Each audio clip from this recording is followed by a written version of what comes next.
Give you a standing ovation. It's a practice. Honorable Souls, your time starts now. Thank you, Chair. Honorable. Wait, Honorable Souls, other standing ovation for Honorable Mathale. Thank you.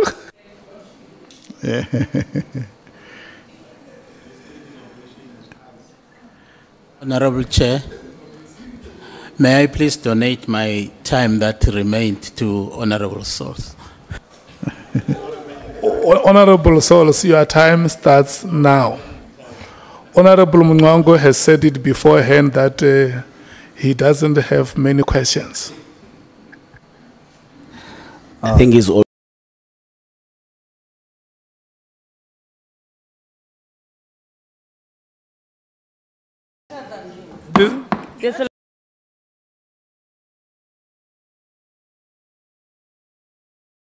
This is how Honorable Souls, South Africans see you. Oh.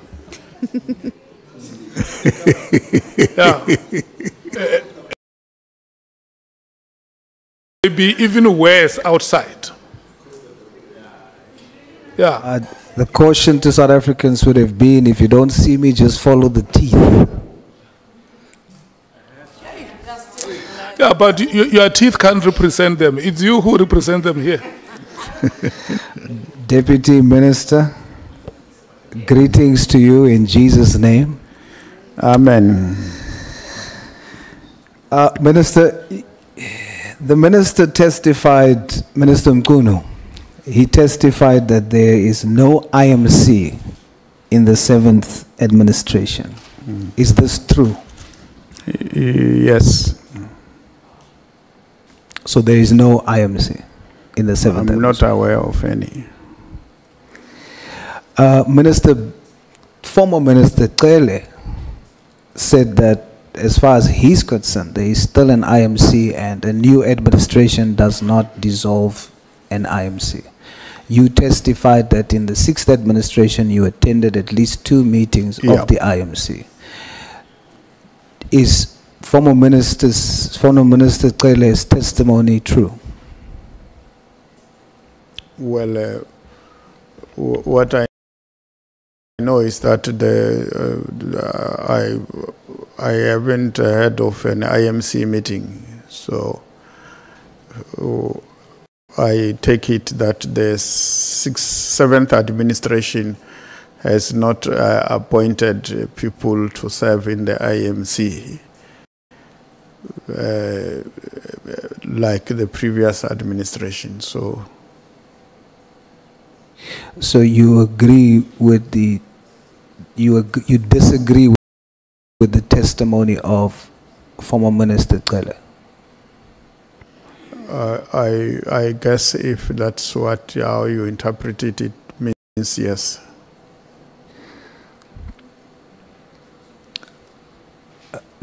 Deputy Minister, from the 30th September 2019, the words used whenever there is an application made or a request made by the PKTT for budget, etc., the words used formally is a request for extension. Now, does this mean that there was a clear understanding that it has reached its end date? Well, I am not aware of the end date that was put, that it must exist from this period to that period. So what is the reason for the words? Can we take Honorable Nomval? Yeah, no, thank you, Chair. On the IMC question, DM, you have responded, and your response says you don't agree with what Minister Cele said. Minister Cele's understanding is that the IMC continues to exist because even to the next administration, because it is not a team of ministers, but it is a team of ministries.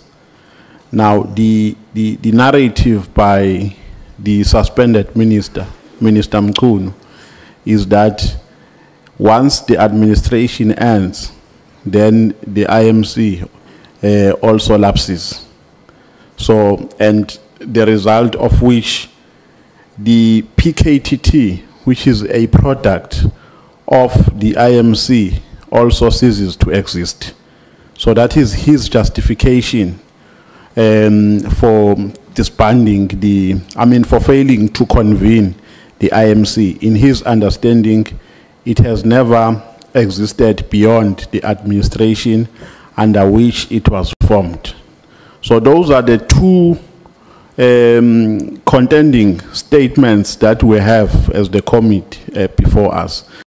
Now, do you agree with the narrative that the IMC, when we go to another administration, ceases to exist? It must be constituted. The president must constitute it, but it has not been constituted. Ministers who became ministers in their respective portfolios have not been designated that particular responsibility. But the workings of the task team continues. They are investigating, there are cases that they are working on them, the cases have not been wrapped up. They continue with the investigations and they've been continuing to work. So the task team, which is a product of the IMC, must continue even if the IMC is not there. That is your understanding? Yes. Okay, thank you, Chair. Deputy Minister, so in your view, formally when these requests are made, the terms request for extension, according to you, what does that mean when you read it? Request of extension of what? Yes, whenever the PKTT requests budget periodically, since the 30th of September 2019, all the evidence we've seen, the words they would use is a request for extension. So how would you understand that?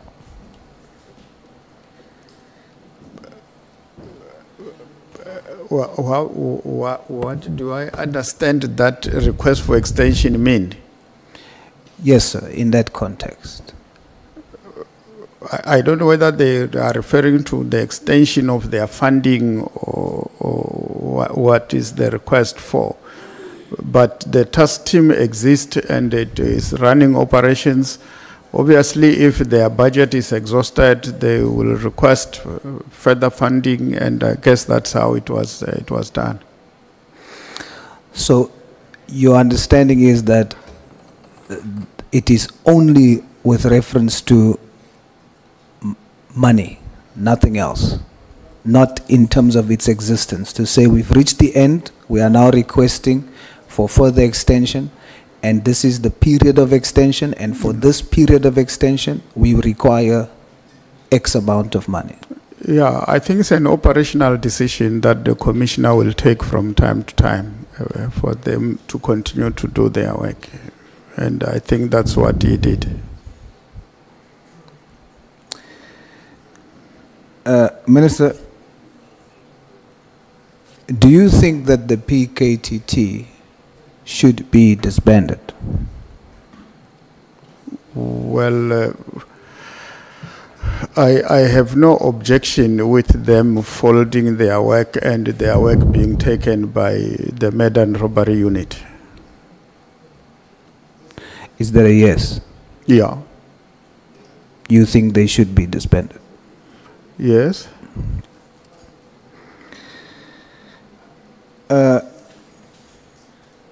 Former Minister Cele, but before I go there, you say in your testimony that you do not necessarily agree with the reasons for disbandment. Yes. So you agree that there should be disbandment, but you don't necessarily agree with the reasons.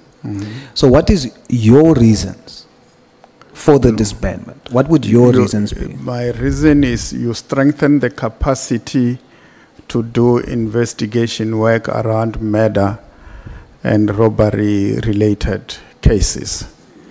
And as you become effective and efficient, there is no need to put a task team to deal with murders because you are effectively dealing with that aspect.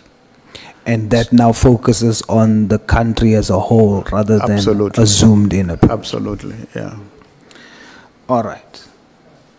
Now, if you feel that the reasons you don't necessarily agree with that the minister used, do you then believe that the minister is protecting drug cartels? No. No. So now we have, you don't necessarily agree with the reasons, and you disagree with the allegations that brought us here, that the minister has decided in that way because he's protecting drug cartels. Yeah. So if we rule out both of that, there must be something that motivated the minister. I am of the view that there is a third possibility, and this possibility is something that the minister is not telling us. What is your view?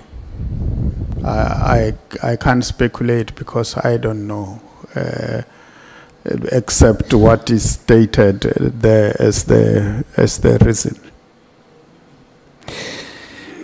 DM, former Minister Cele testified that when he considered that there are 23 special operatives from the military that has been contracted by Mr. Matlala, and he considered that General Mkonazi told him about 59 special task members that is also employed by taxi bosses. He's worried that the private security companies are being strengthened to the degree that they are more stronger and equipped than SAPS. Are you equally worried? Of course, I am. We did discuss that with the former minister and agreed that we must do everything possible to retain special task force members because their training is a bit steep, it's expensive. So you must do everything possible to make sure that you retain them in the service of SAPS. They mustn't go and serve private interests. And it was about the task force, but also about other specialized forces, including your detectives. That's why we increased their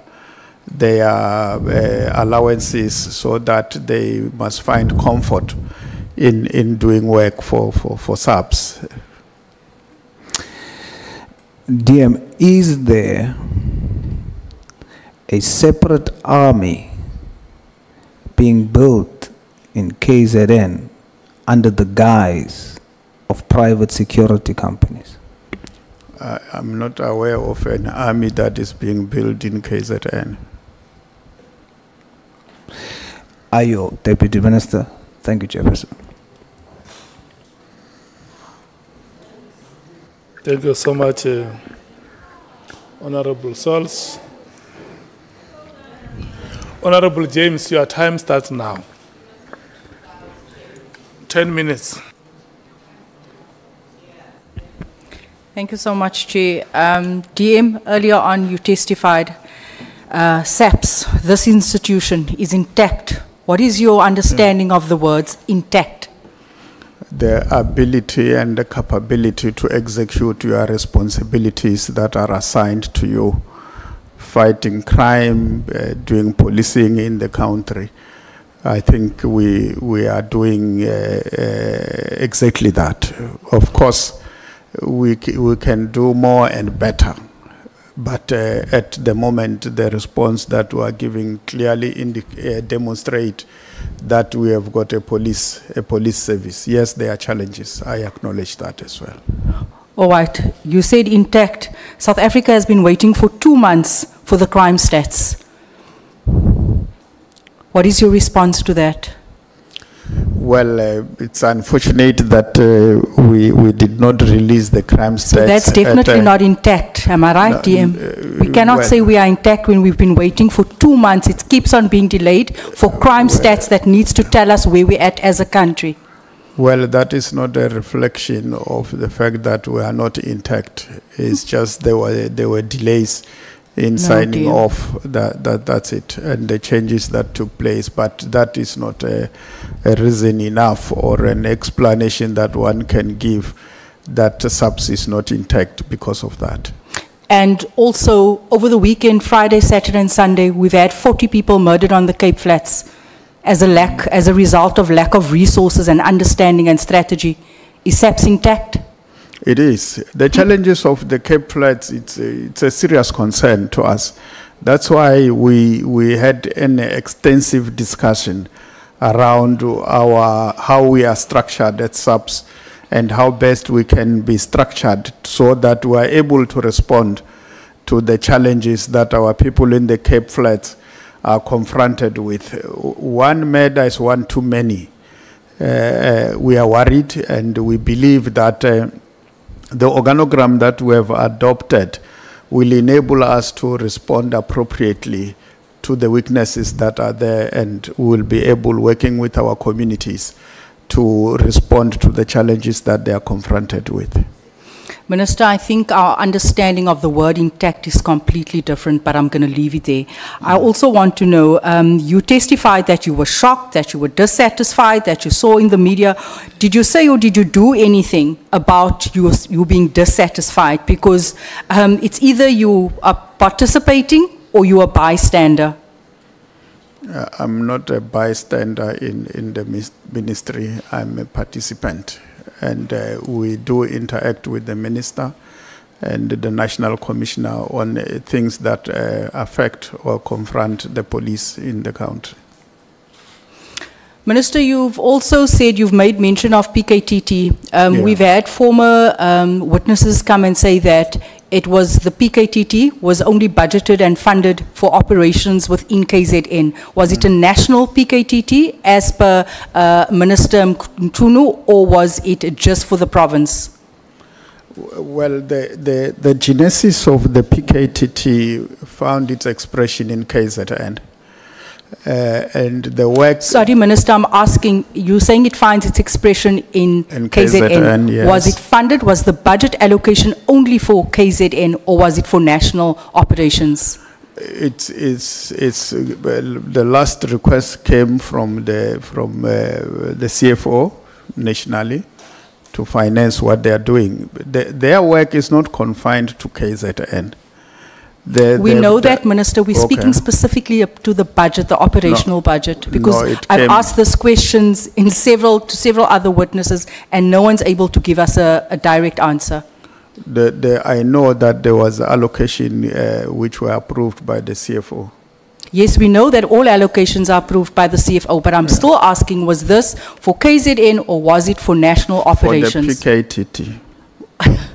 I'm asking, was it for national, the budget allocation? Was it for national or was it for KZN? Because the minister insisted on the N. And when Minister Bheki Cele came, he said, no, he's not familiar, he's not aware of the N. So I'm asking you, that's been walking alongside Minister Bheki Cele for 5 years, was the N there or not? Was it national or not? The funding.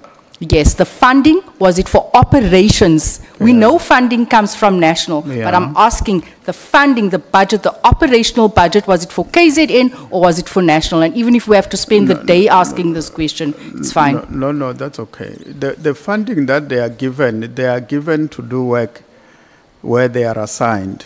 Which is KZN? No, they have been to the Eastern Cape, they have operated there. We have had problems in Mpumalanga. We have said they must also focus on Mpumalanga. In Gauteng, I mean, even the provincial commissioner did mention that they were assisting here in Gauteng.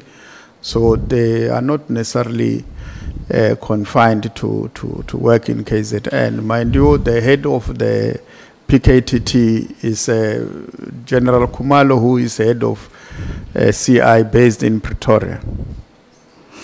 It's really sad that everyone that has appeared before us is unable to answer that very simple question. Considering that you said to us that you partook in several meetings discussing, you knew the involvement about the formation, because usually on the cover page when we have a NAT joint operation, it would actually outline the budget. You and I know this, DM. And here today, because that budget would speak to accommodation, it would speak to vehicles, it would speak to, obviously you can't process a case and you can't attend a court case in Gauteng when you're on KZN. If you don't have a budget for it. And this is what I've been trying to determine. Was there a budget nationally? We know things that happens in all other provinces, but the budget allocation, was it for those members to work across provinces? I mean, yes, they were doing work outside KZN also. Minister, you know what? This morning I was asking myself why were you here, but I want to thank you. I'm not going to be long and listen to my own voice. I want to thank you for coming, because I thought that we needed to focus on the big fish, you know, and just call you later on. But if anything, I appreciated your testimony today, because it has proven that we need to do away with ministers, deputy ministers. If anything that needs to be disbanded or disestablished, it's deputy ministers. Thank you, Chair. Chair? Chair? Chief Whip. No, thanks, Chair. No, with due respect, I don't think that is appropriate for us or any of us to refer to those who came before us as big fishes or big fish. I don't know what's the right expression. Yeah, and therefore insinuate that the witness who's before us today is a small fish. I don't think that is I don't think that is acceptable, Chair, because the reason we invited all witnesses, we never agreed on their weight. We agreed on witnesses. So now, when there's a big and a small fish, where was that decided? Chief Whip, let me give the member a standing ovation for having been consistent with the time that has been the practice with all other members. And no, wait. I must forever remind you as members that when you invite a person to your house, you have a duty to hospitality. And when we are gathered like this, we are the leadership of this country. Any citizen of this country who is following us, who has intention to appear before us, if they happen to come here, when they leave, they must still leave this house with their integrity intact. They must feel more proud about being South African.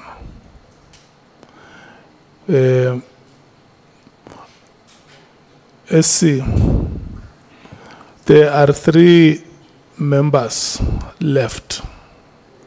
That is Honorable Ntuli, that is Honorable Skosana, and that is Honorable Kola Barnett. So, I'm reading the list. If she doesn't speak, she will come and say, I'm not speaking. We're done. Thank you, Chair. Okay, thank you. So there are 2 members left. So we are going to take a 10 minutes break. We'll come back.